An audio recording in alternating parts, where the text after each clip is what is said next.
The following is an HDNet original presentation.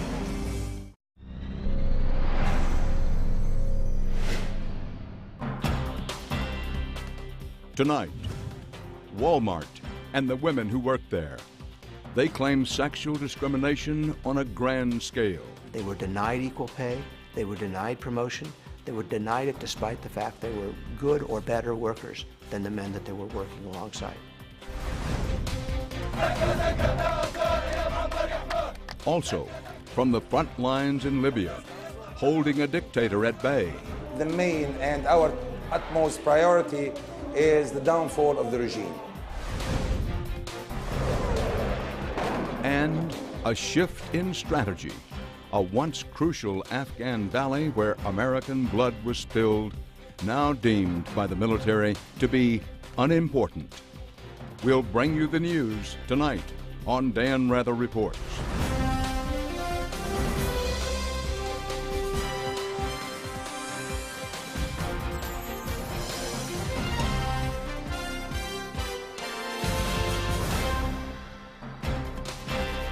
Good evening.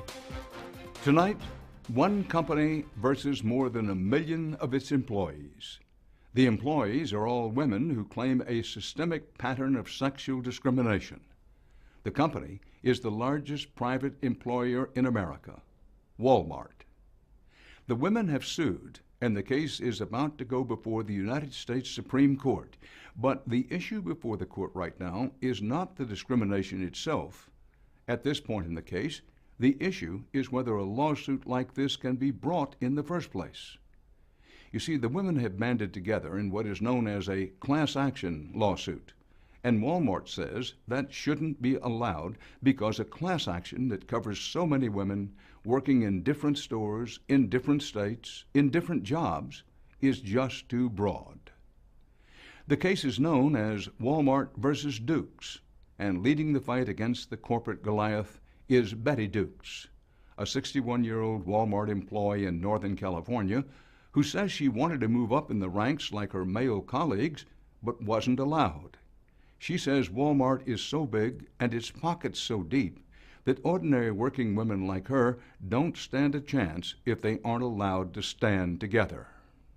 I'm a greeter, and usually when you come in the entrance door, on my days there, you'll see me at the entrance door. Sometimes I'm at the exit door, and I greet the customers. I assist them with any needs, whatever, any questions they might have. I welcome them to Walmart. Yes, that's right. The lead plaintiff in this groundbreaking case is still often the first face you see when walking into the local Walmart store in Pittsburgh, California. Betty Dukes continues to work at this Walmart, and she says she's always taken great pride in what she does. I enjoyed problem solving. I enjoyed ringing the merchandise. I enjoyed serving the customers and seeing them on their way. Everything about retail in general, I've always enjoyed. And this coming May, it'll be my 17th year of service with Walmart stores.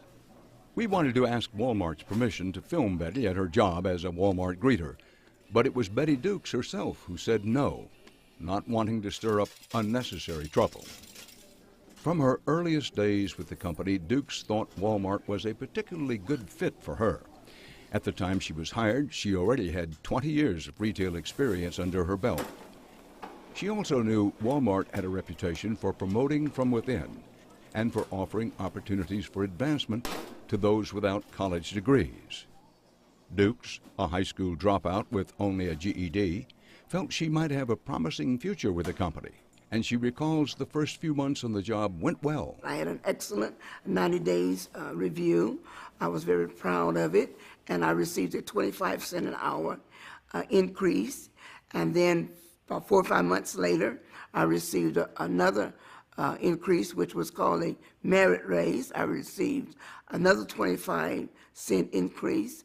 So at the end of the year in 1994, my salary had went from $5 starting. Now I was at $5.50, and from that point, since I was now a Walmart associate, I was interested in learning more about the company so I could start advancing myself. From the beginning, Dukes told her supervisors she wanted to move into management. But I didn't know anything about their floor structure because every company operates different. So I wanted to learn how they manage their merchandise, how do they do their stocking and ordering. She says she knew in order to move up, she needed to work on the sales floor, learning to manage inventory, display product, and price merchandise. But she says despite her repeated requests, her bosses told her there were no openings and that she'd have to continue in her job as a cashier in the gardening department. Well, while I was in the garden center, I did notice that there was an associate and he was a cart pusher, pushing the carts from outside into the store. And he was able to come from a cart pusher and come into the garden center and work on the sales floor, the same sales floor that I had attempted and made known that I wanted to work on. Walmart had given the job she inquired about to one of her male co-workers, one who was hired after she was. And it wasn't long before Dukes noticed that this was not an isolated incident. Her male co-workers seemed to be getting opportunities that she was not. I saw the pattern all my formative years of working there. I had saw the sex discrimination in promotion practically since I started working there. They were denied equal pay, they were denied promotion, they were denied it despite the fact they were good or better workers than the men that they were working alongside. Brad Seligman is the lead attorney for the Dukes case. He began hearing stories like Betty's from scores of Walmart's female employees in 1999. Seligman, who runs a non-profit legal firm, didn't know much about Walmart at the time, so he turned to a labor economist in Washington, D.C., who had been studying federal data on the big players in the retail industry. And in fact, what he told me is compared to its 20 top competitors, Walmart is far behind in the percentage of women in management. In fact, they're so far behind that as of 1999, the percentage of women in Walmart's management was lower than the percentage of women in its competitors in 1975. It's like the women's movement never hit the shores of Walmart. Okay. And that convinced Seligman he was onto something. So he joined with several other firms, both nonprofit and for-profit, to file a class action suit against Walmart. The lawsuit alleges that Walmart discriminated against its female employees, denying them promotions and equal pay. As part of the discovery process, Walmart was forced to hand over its pay and personnel records from thousands of its stores to the plaintiffs. We looked at all that data, and there were two different kinds of things we figured out. First, we looked at the promotion process, and what it showed is that at every stage, women get less and less promotions, and it takes them longer and longer to get those promotions. That compared to similarly qualified men, they're just not getting promoted. And it's true in every part of the country, every one of Walmart's 41 regions. With regard to pay, what we found is that even when you took into account every objective factor you could think about, performance, seniority, store location, job title, employment status, women were still paid 5 to 15% less than men in every major job category at Walmart stores. Seligman contends in his brief that this disparity in pay and promotion is a direct result of Walmart company policies that are very subjective and that systematically disadvantaged women.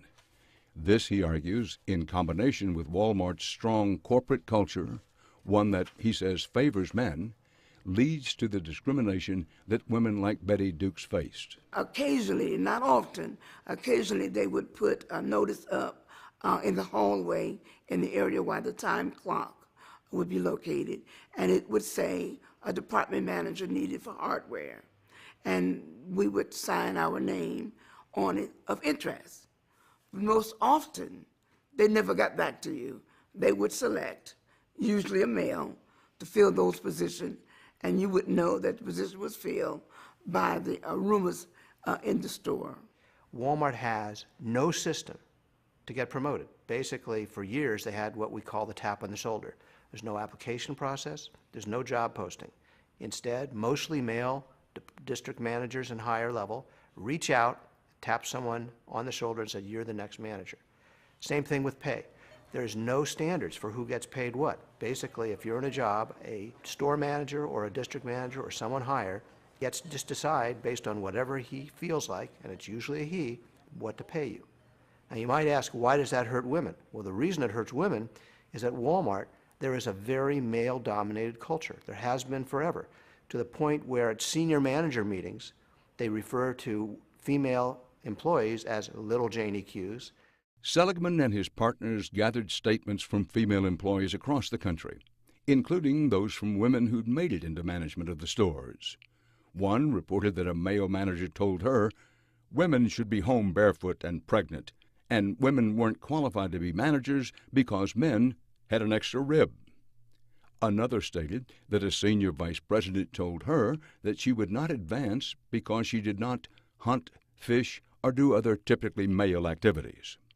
Another was told that her male coworker received a larger raise because he had a family to support. And there is a culture, the same culture that's calling women sweetie and babe. Dawn Hiddle is a former Walmart employee. She experienced what she described as a good old boy culture where women aren't equal to men. She believes that attitude spreads when Walmart sends managers trained at their headquarters in Bentonville, Arkansas, to open new stores in other regions. So that's going to trickle down, whether or not the folks working in the store are from that region. The decisions are made by somebody who's brought up in a certain culture. Dawn Hiddle's background couldn't be much more different than Betty Duke's. Hiddle started at a Walmart store fresh out of graduate school with an MBA. For 7 years, Hiddle tried for the job of store manager, a position that could earn her a six-figure salary.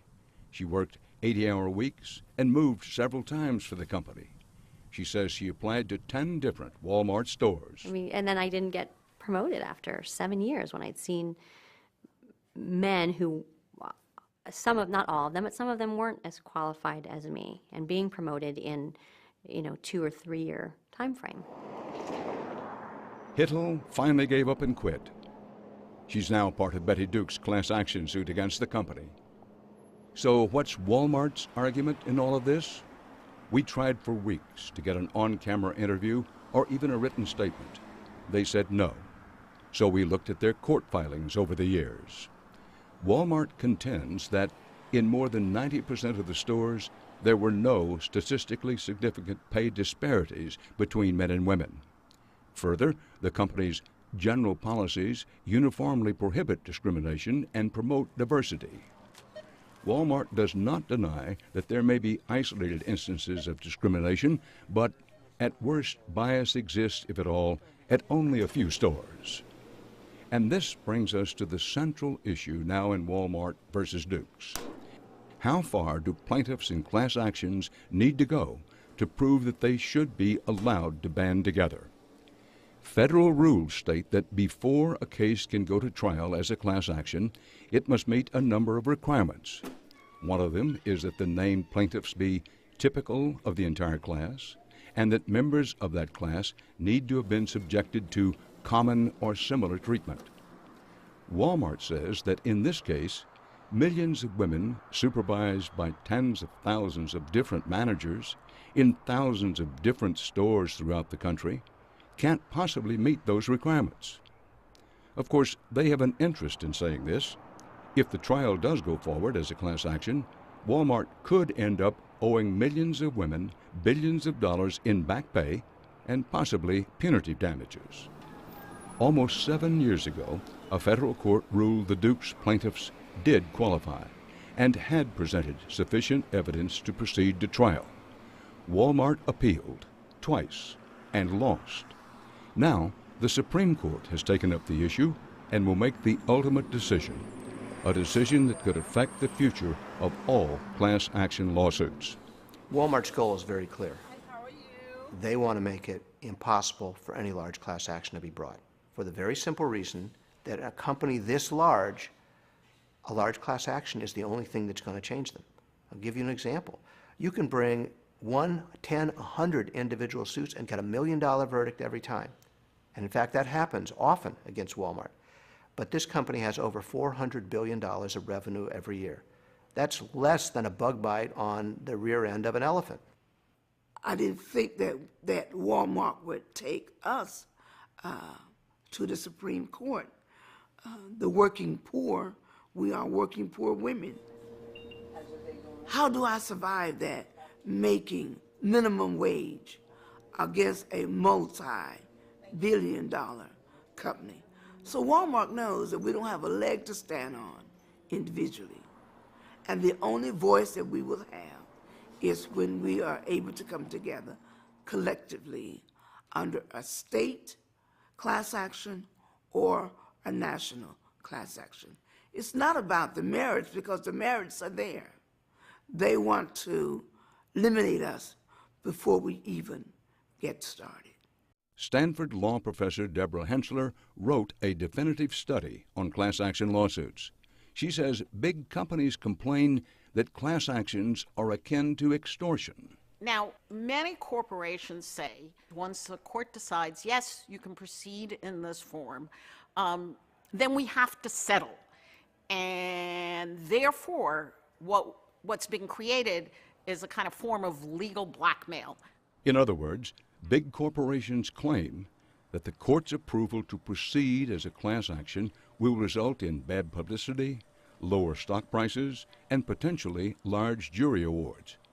All of this, they say, makes settling out of court the only viable option for them. Put another way, going to regular full court proceedings is too big a risk. Running beneath all of the controversy and the opposition on Walmart and all the folks from the business community who have come forward and essentially endorsed Walmart's position have said, this is just too big. You know, there are 1 million people here. You can't have a class on behalf of 1 million people. And for me, at least, that raises the troubling possibility that we're going to create a category of defendants, corporate defendants, who are essentially too big to sue. Hensler says the whole point of class actions is to level the playing field between big organizations and people like Betty Dukes. I had went to my 9th year working for Walmart, and I was only making $8.15 an hour. And out of those 9 years, 2 of them had been a customer service manager. And I'm still wasn't making enough hourly wage to live. I'm just existing. I'm not living at all. But with my age, my limited education, I had to press forward and maintain my independence, maintain my dignity, even though I'm not making a living wage by no stretch of the imagination. And there's nothing I can do about it. There's no avenues that I can travel, that I can get a living wage. Go to God in prayer. Go to God in prayer. He is your solution, honey. Go to God in prayer. Dukes is also an ordained Baptist minister. On this Sunday, she preached a sermon at the Greater McLaughlin Memorial Temple. Her faith, she says, has helped her keep strong while continuing to work at Walmart during the decade-long battle. All things we ask in Jesus' name. Amen. To be a lead plaintiff in a case like this, particularly when you're a current employee, requires an enormous amount of courage and an enormous amount of stamina. It's not for the weak of heart. And I recall a conversation that we had, and I said, Betty, you know, there's 2 kinds of plaintiffs. This is one kind of plaintiff, they get discriminated against, and it's the worst thing that ever happened to them, and they're just destroyed. Second kind of plaintiff, they get discriminated against, it's bad, but they pick themselves up and they go forward. Which kind of plaintiff are you? And she looked at me and said, I kind of feel like Moses at the Red Sea. And I thought, that's what we're looking for. The lawsuit has already benefited Dukes. She finally got a raise after the suit was filed, but she hasn't renewed her pursuit of a promotion. Not yet. I have not tried to get promoted because I don't want to be patronized and just promoted is to add some wrong perspective to my promotion. When the doors was open and the opportunities was there, I attempted on numerous occasions to be promoted, and I did not succeed. But that doesn't mean she's given up. Believe it or not, Betty Dukes says she still hopes to be moved into Walmart's management program. I'm 61 now, so I don't have a lot of years left is to go forward. But as long as I'm with the company, I'm going to still look forward to being promoted into management. So yes, Walmart is like a Goliath that the Dukes case has come up against. But I do not fear Goliath by any stretch of the imagination, because I am depending solely that the Justice Department in our country will see the facts, and they will rule according to the facts and not accordingly to Walmart's enormous size.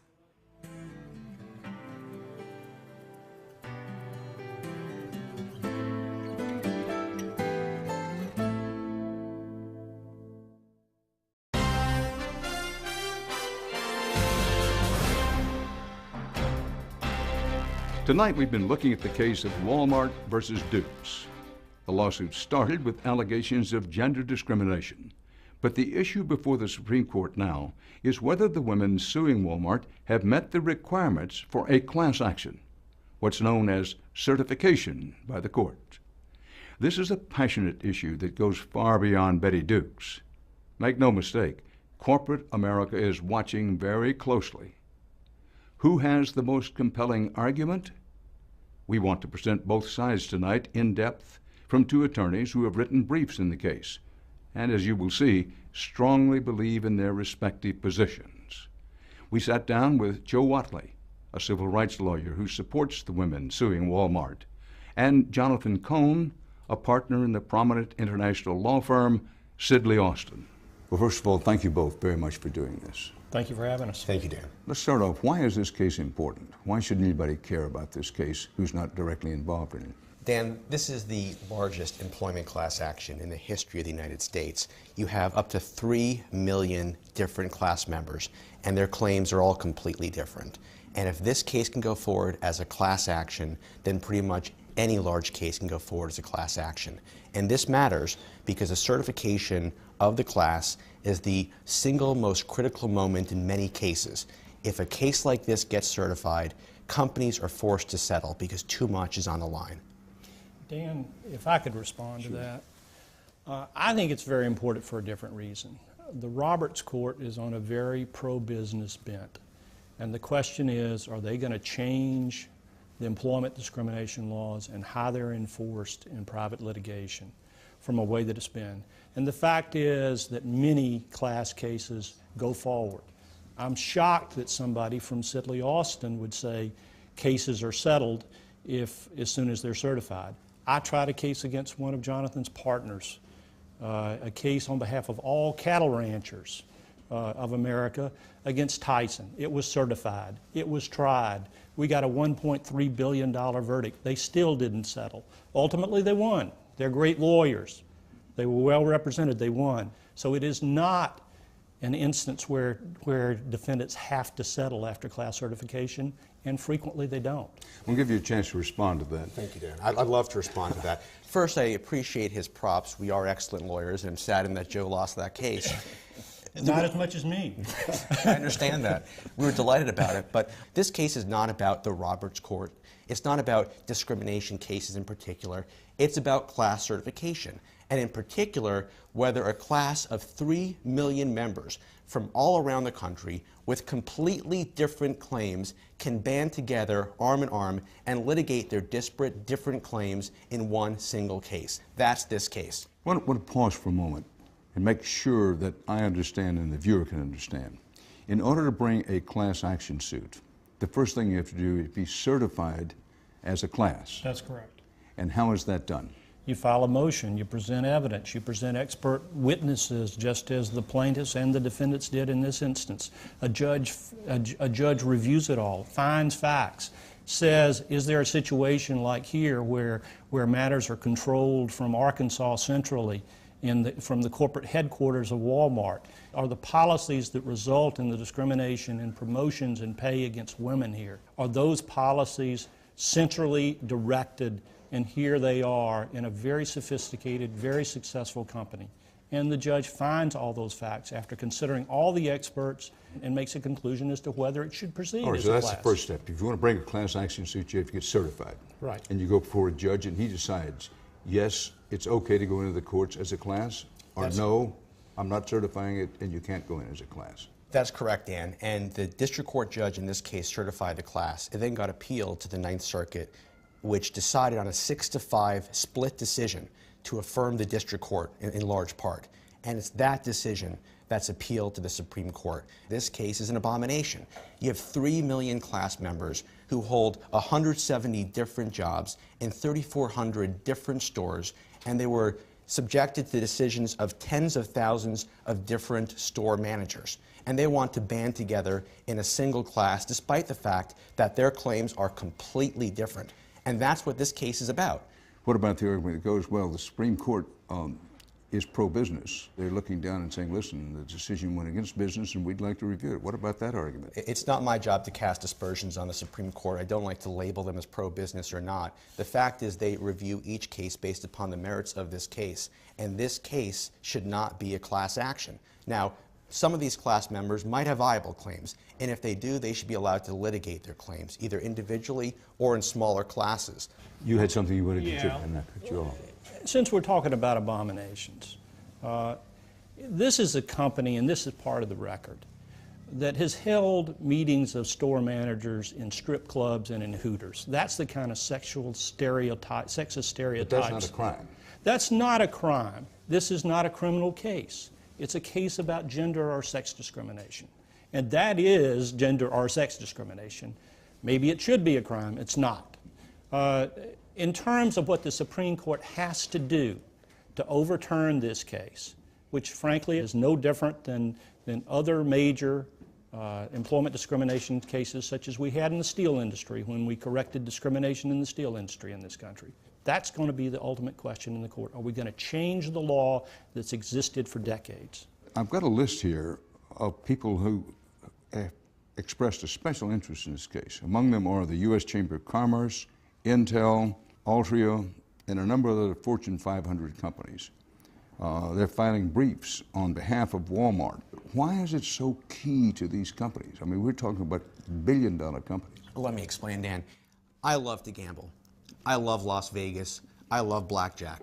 Over the course of my lifetime, I'll probably play some 10,000 different hands of blackjack, and I might bet $100 in each of those hands. That's $1 million riding on it over my lifetime, but that's okay. My wife still allows me home at night because I'll probably win about half of those hands. I might lose half, but I'll win half. It all averages out. However, if I were to bet $1 million on a single hand of blackjack, I could not go home that night. Even if I won, I could not go home that night because that's just silly. It is stupid to bet $1 million on blackjack.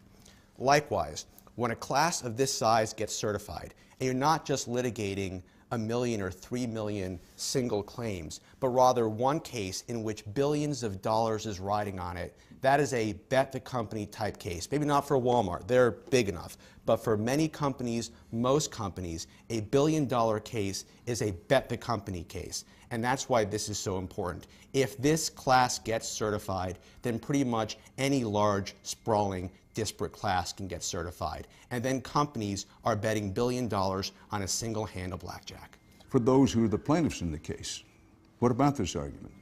Well, the plaintiffs in this case don't play much blackjack. But the plaintiffs in this case are people that either did work or currently work for Walmart. Almost all of the jobs at issue are limited to a handful of job classifications. The case is not the sprawling, disparate case. It focuses only on promotions and pay. It's a case like almost all class actions, and this is why all those companies are active in it, Dan. Almost all class actions, if they're not certified, they're not going to proceed. The question, they're either class actions or because so many individual cases can't be brought, or here even cases down at the store-by-store level can't be brought and won't be brought. And these companies don't want cases brought at all. It's an issue of not wanting to be held accountable. Now, if Walmart didn't discriminate, they're entitled to their day in court. They can present their evidence in front of a judge or a jury, and if they win, God bless them. They won. There was a fair fight. They won. That's justice. Two But things. to avoid accountability through procedural mechanisms is not right. It's not American, and it's not the way we ought to do it. Right. Well, for clarification, you'd like this case to go to trial. Sure. And the company, its goal is to not only keep it from going to trial, but if they can, keep it from even getting into a court. Absolutely not, Dan. Joe does not understand this case. There aren't only two options. One option, he says, is no case at all. Second option, he says, is sprawling, behemoth, gargantuan, 3 million member class. That is not right. First of all, of course, there are individual cases that could be brought. But more importantly, if Joe really thinks that the case must be brought as a class action, you can have smaller classes. Perhaps the employees in a particular store, if there was discrimination, those employees in that store can bring a class. Or employees that have in different stores but the same job, they can perhaps bring a class. There can be smaller, discrete classes of employees who have similar claims. And similar power. Similar power to bring a suit. Similar power, similar claims. And you know what? This class is not good for the employees either, because you have averaging. When you have this 3 million member class, the stronger employees' claims get averaged out with the weaker employees' claims. Unfortunately, I know this case all too well because I handled many cases like it, like the smaller versions of it. When you get down to smaller versions, the defendant, the employer, has a tremendous advantage, and they know it, because it limits the kind of statistical analysis you can do. It limits what you can prove. You can't win the case. You can't show patterns of discrimination because they get it down too small for any patterns to exist. That's what they want to do. Here, we're talking about practically all of these employees are in 5 job classifications. You're not talking about a sprawling behemoth of job classifications. They're not real issues that they're presenting. Dan, this case really is about, he's right. If you have a smaller case, it's a different kind of case. It's different because you don't have the gold plaintiff class actions firms litigating that case. The firms that have their own private jets and fly in for the hearings, they're not going to want to take a case that only has 100 employees banding together based upon a single store in Alabama. They're not going to want to take that case. Now, I got to say, when I've litigated against Sidley Austin, they were the ones that were in the much more opulent areas and then staying in much finer areas, having everything catered. I drove to the trial. I don't have a private jet.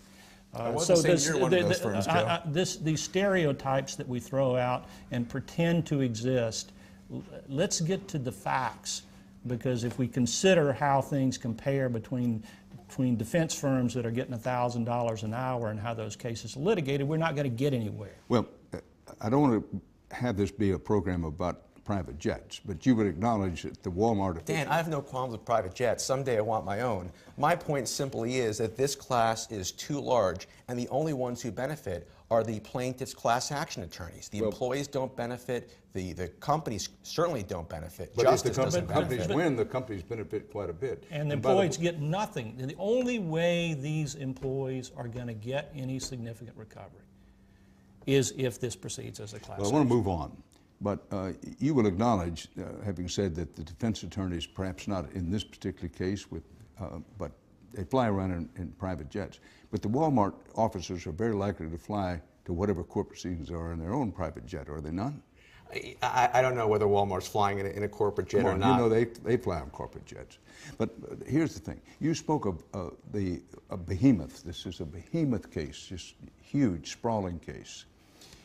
But Walmart's a behemoth, isn't it? Why shouldn't it be opposed by, if not an equal behemoth, another behemoth, which would be the class action?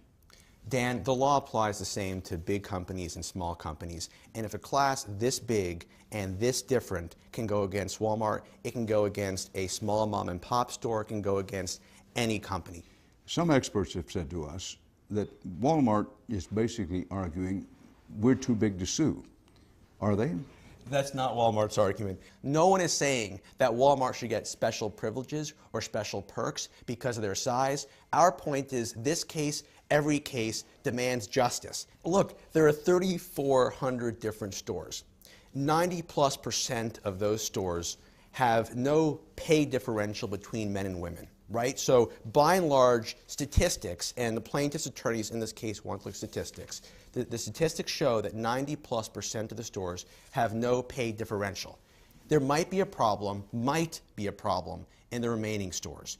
If there is a problem in the remaining stores, then the employees in those stores should band together and bring a claim. If the facts are what he says they are, then Walmart should win.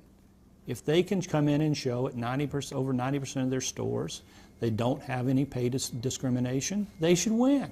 They should be happy because they get a chance to show that. You think they should be happy to go to trial? If they believe what they say, if they really believe their own story, they ought to be happy to go to trial and get the facts found. Well, I'm going to leave it there. Thank you very much. Thank you very much, Counsel. I It's been a appreciate it. Thank you, Counsel. Thank you. Thank you for having us.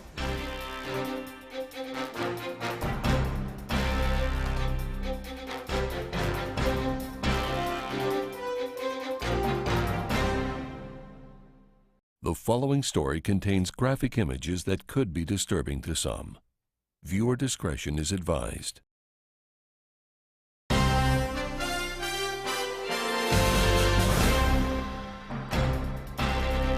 Welcome back.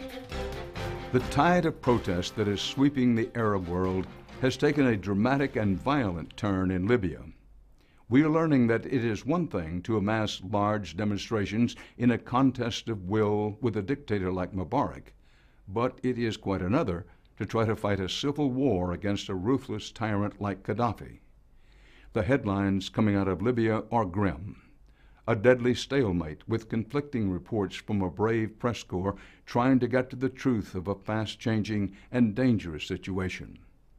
It is starting to seem that this conflict may continue for a long while, and in the meantime, an opposition movement is being forged in this cauldron of chaos. The road to rebel-controlled eastern Libya leads from Egypt, both literally and figuratively. We sent reporters Willem Marks and Inigo Gilmore into Libya to try and explain how this revolt differs from the others that have swept the region. Libya, freedom! They headed into Benghazi, Libya's suddenly famous second largest city, to meet the men and women who are rising to challenge Gaddafi's rule after more than 40 years of brutal suppression. For centuries, Benghazi has served as an important port for multiple empires. And if the citizens here have their way, it will be the birthplace of a new Libya. The reminders of Gaddafi's Libya are everywhere, and the people here are eager to be rid of them. We came across a bonfire fueled by little pamphlets. These are the notorious green books that outline Gaddafi's ruling philosophy. They were required reading for all Libyans. Wherever you look, there are signs of protest. Here, a tent becomes a gallery for handwritten pleas. And painted murals have sprung up that are far from subtle. In these respects, what is happening in Libya looks quite similar to what has taken place in other Arab countries. But then there are scenes like this. Welcome to basic training for the new rebel army. In a Benghazi schoolyard, the volunteer warriors get rudimentary instruction from trained officers who have recently defected from Gaddafi's Libyan army.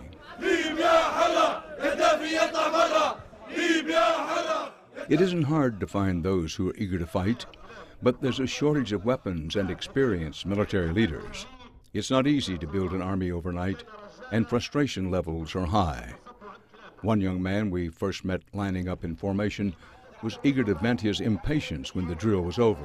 تناقشوا كيف نشيل الناس عزة كيف هضمهم مجاهدين بالله عليك من غير سلاح كيف نحطهم في أرض الميدان من غير سلاح من غير تخطيط حربي وين القائد بتاعنا احنا حربي ولا القوات الحربية اللي عندنا وين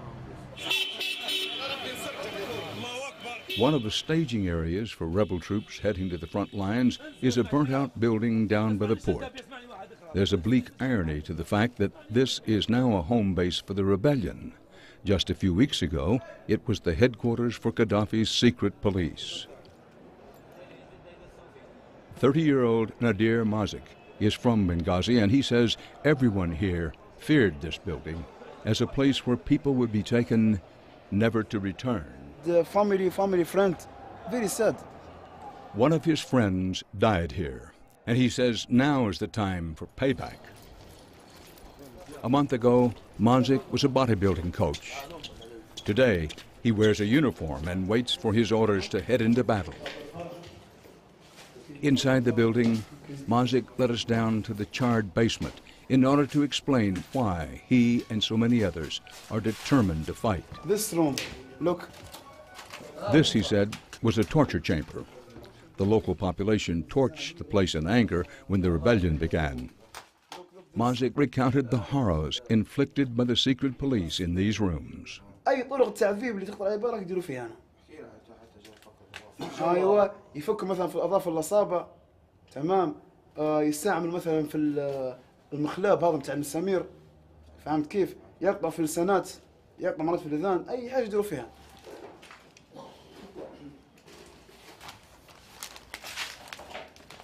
In another room, Mazik flipped through files that had survived the fire.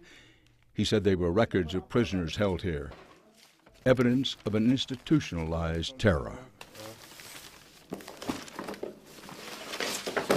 Very, very angry. And when I come in here, very angry, and I need kill the Gaddafi now. Because for people. For dead people here. There are few certainties about what is taking place in Libya now, but one thing is clear: many more people will die. Early one morning, we joined Mazik as he headed west to a town that the rebels had held the day before after a fierce fight. I'm going to the Serbia because they're my friend, brothers and friends. And after, go fight to the Gaddafi in the Tripoli. We passed a rebel army checkpoint on the edge of town. On the side of the road, a young fighter scanned the skies with an aged anti-aircraft gun. Traffic flowed normally inside the town, past portraits of Gaddafi that had been torn down from government buildings. Mazik took us to the local hospital, where he greeted a fellow soldier who says he was wounded by shrapnel.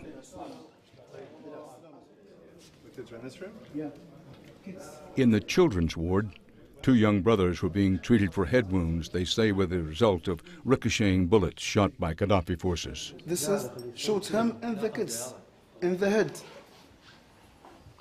in the face. Why? Why? Their father sat in shock on the bed. The gunfire had claimed a third son's life. Next door to the hospital is the morgue. A van parked outside was full of bodies, including that of the third son. Mazik joined the crowd of mourners that had gathered in a mood that was both angry and sad. Many looking on were relatives of the dead. And this man, father, is dead. Mazik says the world needs to pay attention to every one of these deaths. Proof of Gaddafi's willingness to murder his own people.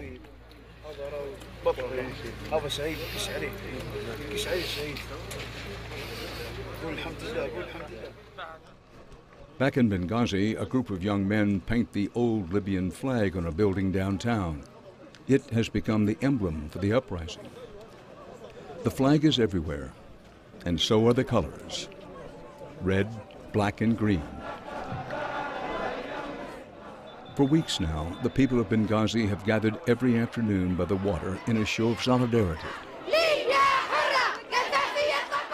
not just men, but women and children. Lots of children. The atmosphere is part carnival, part political rally. The passion is unquestionable, but looming over everything here is a haunting question. Can all this emotion form the basis for a new country? This is a scene that was never seen in Libya. Essam Gariani is one of the senior advisors to the new so-called National Council, a provisional government that the rebels have just established in Benghazi. It is different from any other Arab country. It is a country that had no institutions whatsoever, and that's what makes our revolution special, and that's what makes our task very difficult. Gariani is popular with the young protesters. A psychologist by profession who trained at Michigan State University, he's become a respected elder statesman in a revolution that's only a few weeks old. Gariani has joined a small group of intellectuals who are busy drafting a new constitution. But first, they have to win the war, if they can, against Gaddafi. The main and our utmost priority is the downfall of the regime.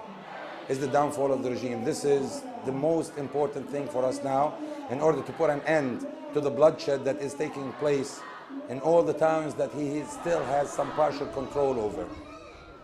So the bloody battles continue, and for now, no one can predict how this all will end. For the Gaddafi regime, for the thousands of rebel soldiers like Nadir Marzik, and for the men and women who hope to lead a new Libya. But in Benghazi, the feeling is that the risks they've taken are worth it. You know what? I am so excited about what's happening in Libya, and I am so happy that I lived those past couple weeks, that even if I die tomorrow, I feel that I have lived the most enjoyable moments in my life in the past 2 weeks. Definitely.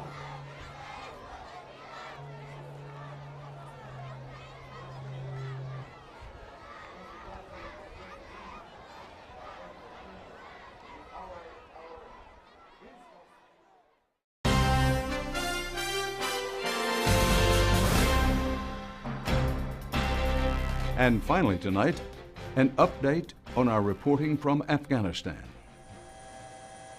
In the fall of 2009, we traveled to the Pesh River Valley in eastern Afghanistan near the Pakistan border to check on the war effort in a volatile area of operation. We were there to report on what was being described as a new phase of the war. I think part of it, what we're doing is pulling back from a lot of the areas we just weren't seeing the benefit. American commanders were repositioning troops off of the dangerous hilltop perches, like the one called Restrepo in the notorious Korengal Valley, from where we had previously reported.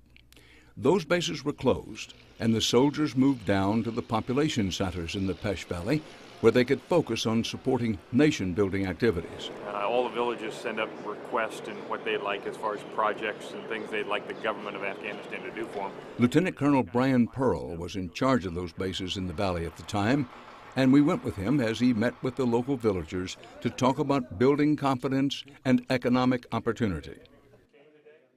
That was the situation just over a year ago. But in February, the U.S. military announced they were pulling back from the Pesh Valley, closing the bases there, just as they had earlier in the Korengal Valley. The official rationale given was the same, that the area was no longer of central importance to the war effort, and that U.S. troops could be put to better use protecting larger population centers in other parts of the country. American military commanders say they're not abandoning the valley, that security will now be handed off to Afghan forces. But almost no one really thinks Afghan soldiers will be able to fend off the Taliban fighters who will surely pour in to fill the void.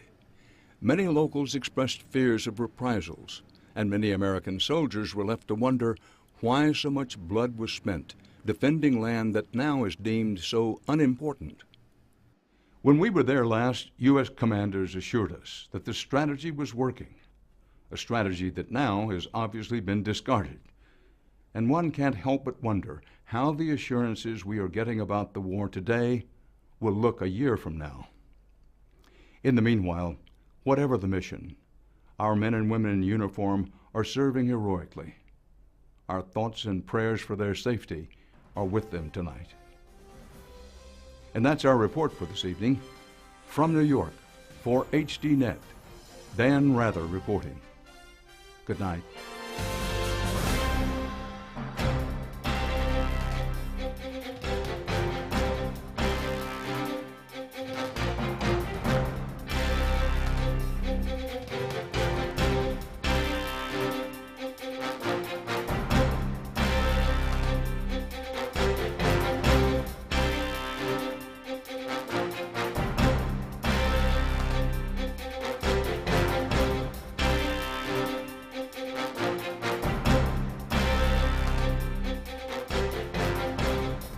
If you would like to add your name to an email list for information on upcoming programs, or if you would just like to send a question or comment, please email us at viewer@hd.net.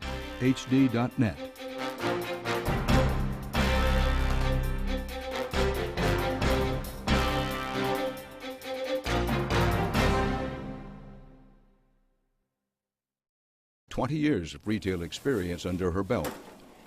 She also knew Walmart had a reputation for promoting from within and for offering opportunities for advancement to those without college degrees. Dukes, a high school dropout with only a GED, felt she might have a promising future with the company, and she recalls the first few months on the job went well. I had an excellent 90 days review. I was very proud of it, and I received a 25 cents an hour increase, and then about 4 or 5 months later, I received another increase, which was called a merit raise. I received another 25-cent increase. So at the end of the year in 1994, my salary had went from $5 starting. Now I was at $5.50, and from that point, since I was now a Walmart associate, I was interested in learning more about the company so I could start advancing myself. From the beginning, Dukes told her supervisors she wanted to move into management. But I didn't know anything about their floor structure because every company operates different. So I wanted to learn how they manage their merchandise, how do they do.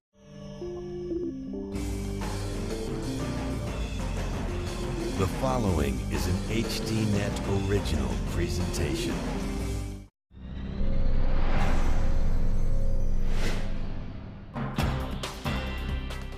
Tonight, Walmart and the women who work there.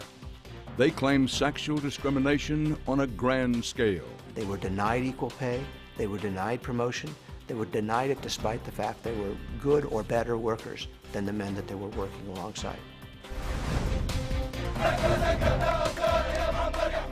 Also, from the front lines in Libya, holding a dictator at bay. The main and our utmost priority is the downfall of the regime. And a shift in strategy. A once crucial Afghan valley where American blood was spilled, now deemed by the military to be unimportant. We'll bring you the news tonight on Dan Rather Reports.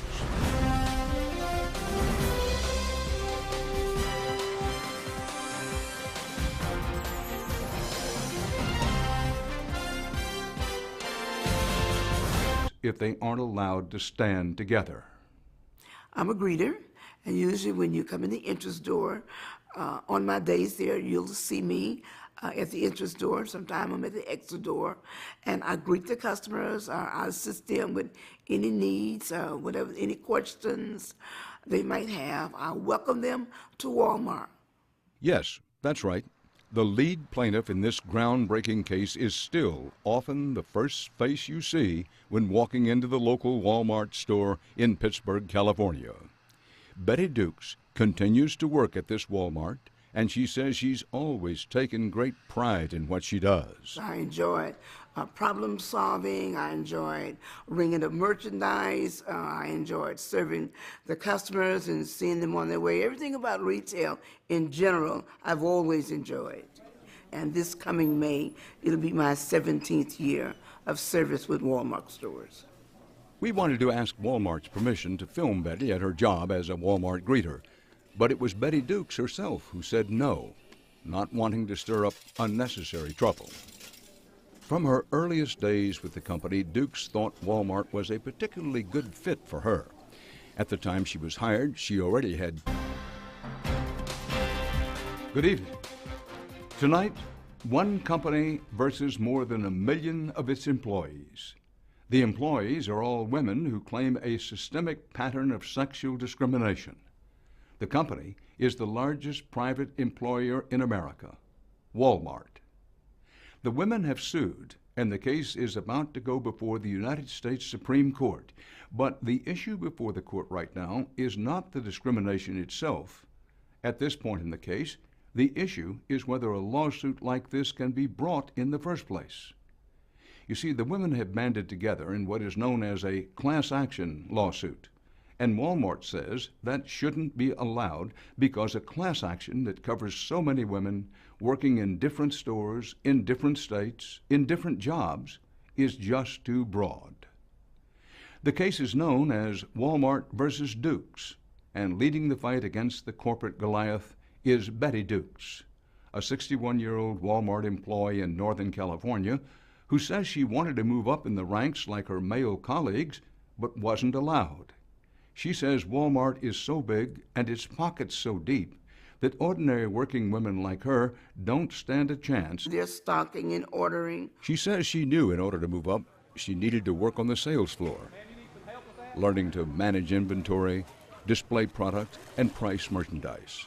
But she says despite her repeated request, her bosses told her there were no openings and that she'd have to continue in her job as a cashier in the gardening department. Well, while I was in the garden center, I did notice that there was an associate, and he was a cart pusher, pushing the carts from outside into the store.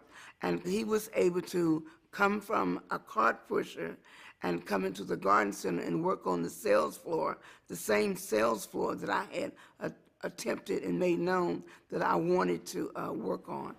Walmart had given the job she inquired about to one of her male co-workers, one who was hired after she was.